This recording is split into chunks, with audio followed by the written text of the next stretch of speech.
Hello guys, welcome to my YouTube channel brain update में आपका स्वागत है। तो मैं आज आपको क्लास 10th के political science chapter 1 resource and development के कुछ नोट्स लेकर आया हूँ।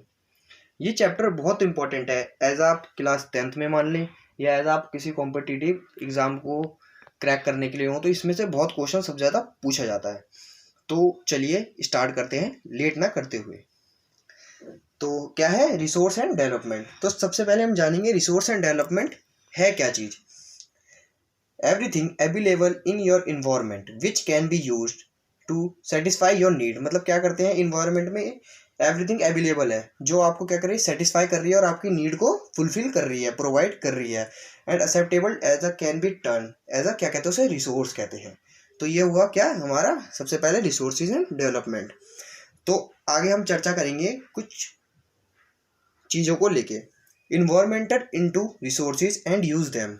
इन्वायरमेंट की रिसोर्स क्या है और उसको यूज कैसे करा जाता है। तो सबसे पहले है on the basis of origin. On the basis of origin में दो चीजें हैं, biotic and abiotic. On the basis of accessibility. तो एक्सेसिबिलिटी में क्या होता है, रिन्यूएबल एंड नॉन रिन्यूएबल चीजें।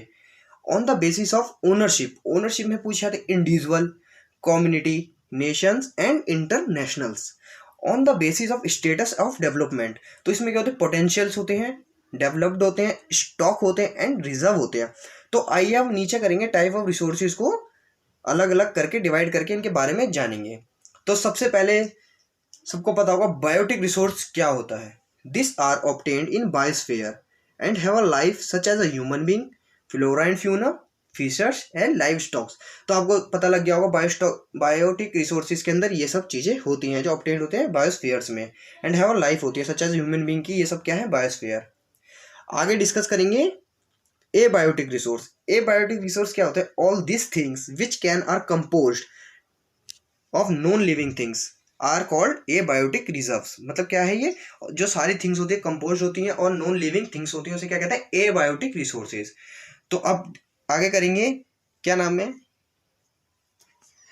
तो अब हम बात करेंगे नॉन रिन्यूएबल चीजों को। द अकर और a very long geological time minerals fossil fuels are example of such as the resources.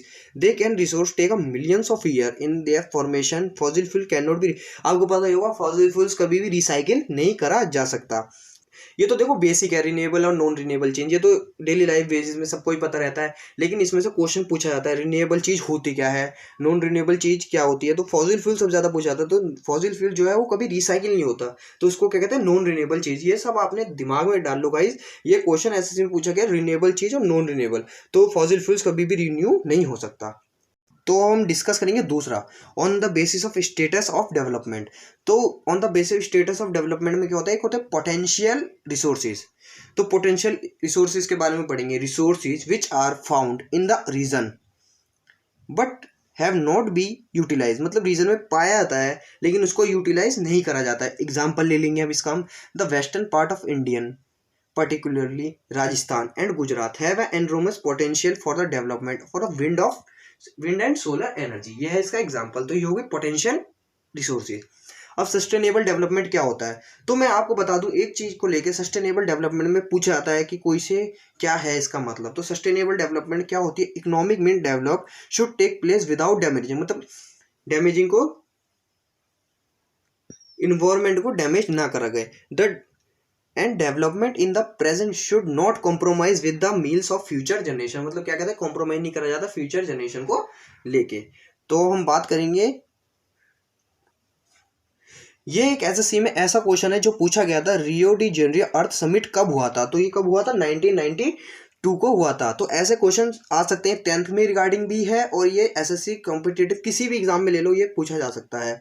ये हुआ था in June 1992। More than 100 heads of state meet in Rio de Janeiro in Brazil. कहाँ हुआ था, Brazil में हुआ था। For the international earth summit भी है। The summit was convened and addressing for the urgent problem of environment protection and social economic development. तो ये क्या था, लार्जेस्ट प्रॉब्लम को लेकर हुआ था। एनवायरमेंट प्रोटेक्शन किसको लेकर हुई थी, इसके सोशल इकोनॉमिक डेवलपमेंट। तो अब हम एक और चीज है जो सबसे ज्यादा पूछा था, एजेंडा 21। एजेंडा 21 को लेकर सबसे ज्यादा पूछा था, it is the declaration sign of world leader in 90। ये भी कब हुआ था, एजेंडा 21 ये भी 1992 में हुआ था। तो इसको कंडक्ट क्या क्या किसने कराया था? UNCED। तो आप सबको पता होगा UNCED की फुल फॉर्म क्या है? United nation conference on environment and development है। तो ये था एजेंडा 21। तो अब हम आगे डिस्कस करेंगे रिसोर्स प्लानिंग। ये भी बहुत ज़्यादा क्वेश्चन पुटअप करा जाता है। तो रिसोर्स प्लानिंग होती क्या है? Planning is the widely accepted strategy and for judicious use of resources. मतलब क्या होता है? प्लानिंग करी जाती है, रिसोर्स को प्लानिंग लेकर करी जो जाती है, स्ट्रेटेजी क्या क्या बनाई जाती है। तो सबसे ज़्यादा रिसोर्स प्लानिंग कौन से स्टेट में बनाई जाती है? तो सबसे पहले हो गई Jharkhand, Chhattisgarh and Madhya Pradesh at the rich minerals of coal deposit. तो ये झारखंड ऐसी स्टेट है, छत्तीसगढ़ एंड मध्य प्रदेश क्या है? Rich in minerals and coal deposits होते हैं। और इसमें सबसे ज्यादा क्या पाया जाता है? मिनरल्स एंड कोल डिपॉजिट पाए जाते हैं। तो दूसरा स्टेट हो गया state of Rajasthan. Is very endowed which is solar energy but lack in water resources. मतलब क्या है? सोलर एनर्जी है बट लैक ऑफ किसकी कमी है? वाटर रिसोर्सेज की है। सबको पता होगा राजस्थान के अंदर ये सब चीजों की वाटर की कमी बहुत ज्यादा हो जाती है। अब क्या होते हैं ये क्वेश्चन जो है रिसोर्स प्लानिंग इन इंडिया, ये भी सबसे ज्यादा एक बार डिस्कस करा जाता है पेपर्स के अंदर। तो रिसोर्स प्लानिंग इन इंडिया है क्या चीज? Identification and inventory of resources across the region of the country. मतलब across the region of the country के अंदर क्या क्या है, तो मैं पॉइंट्स में डिस्कस करूंगा आपको। Involving a planning structure and rolled with appropriate technologies. सबसे ज़्यादा होती है टेक्नोलॉजीज को लेके होती है। मतलब पता ही होगा आपको टेक्नोलॉजी को लेकर रिसोर्स प्लानिंग बहुत ज़्यादा इंडिया करता है। और डेवलपमेंट को लेकर डेवलपमेंट्स करता है प्रोग्राम को to achieve a goal resource 5 year plan. तो सबसे पहले इंडिया के अंदर 5 ईयर प्लान बनाया गया था। तो सबको पता होगा एसएससी में जीके का भी सबसे ज़्यादा क्वेश्चन है 5 ईयर प्लान के अंदर। आप कोई भी बुक खोलोगे तो सबसे ज़्यादा ये पूछा जाएगा 5 ईयर प्लान होता क्या है। तो सबसे पहला 5 ईयर प्लान हुआ था टेक्नोलॉजीज को लेकर। तो total geographical area of India, ये भी बहुत ज़्यादा पूछा था, total geographical area of India कितना है? तो आप सबको ये दिमाग में रखना पड़ेगा 3.28 square kilometre land wise data. मतलब पूरा का लैंड वाइज डेटा है। तो ये क्या था? Resource planning in India. मतलब ये प्लान्स हुए थे। तो ये आपको छोटे से नोट में प्रोवाइड करें, ये बहुत इंपॉर्टेंट इन्फॉर्मेशन है। अगर आप चाहो तो लिख भी सकते हैं किसी कॉपी के अंदर, ये मेरे नोट्स हैं, ये भी आप कहीं कॉपी कर सकते हैं। तो अब हम डिस्कस करेंगे नेट शोन एरिया। मतलब क्या शोन होता है एरिया के अंदर? Area sown more than once in agriculture year plus net sown area is known as gross cropped area. तो नेट शोन एरिया को क्या बोला जाता है? Gross cropped area. ये बहुत ज्यादा पूछा जाता है क्वेश्चन के अंदर कि नेट शोन एरिया क्या किसको बोला जाता है। तो बंदे बहुत कंफ्यूज जाते हैं। इसमें ऑप्शन देते हैं ग्रॉस क्रॉप्ड एरिया, मतलब किस चीज के रिगार्डिंग होता है? ये ईयर एग्रीकल्चर के रिगार्डिंग होता है।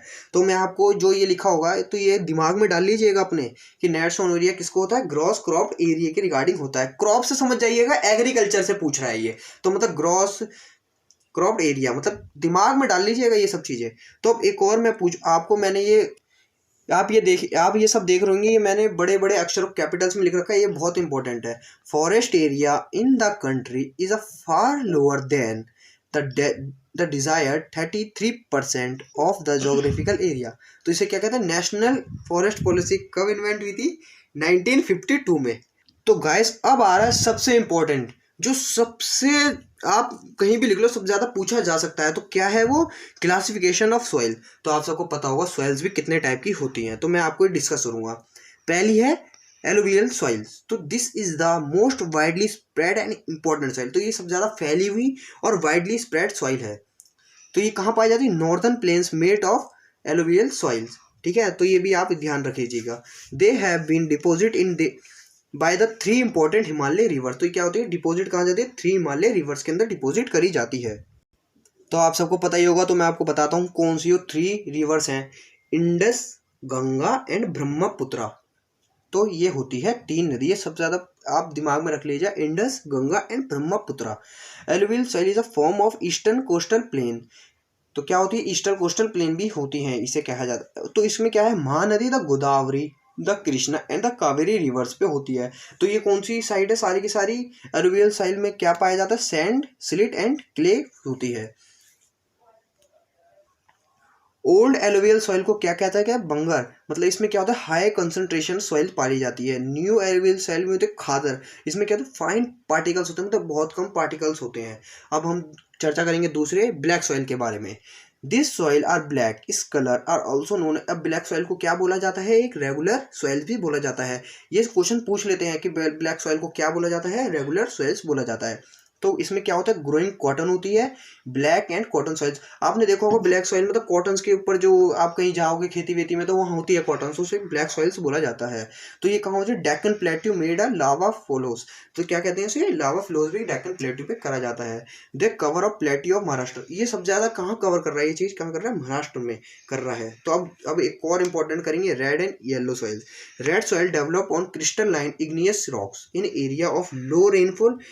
तो लो रेनफॉल कहाँ होती है? मतलब ये कहाँ होती है सबसे ज़्यादा? तो कहाँ पर होगी? ईस्टर्न या साउथर्न डेक्कन प्लेट्यू में होती है। तो ये होता है, ये सब ज़्यादा नहीं पूछा था, बट जब भी अपने माइंड के अंदर पूछ लो, आने वाले टाइम में क्या पूछ ले फ्यूचर में। तो ये लैटरेट सॉइल क्या होती है? ये लैटिन वर्ड्स होते हैं which are means. Latin soil मतलब क्या होती है? ब्रिक्स। मतलब क्या होती है? ब्रिक्स मतलब सबको पता ही होगा, ब्रिक मतलब सबको पता ही होगा क्या होती है? ब्रिक। तो ये था, तो गाइज ये था आज का important topic resource and development का।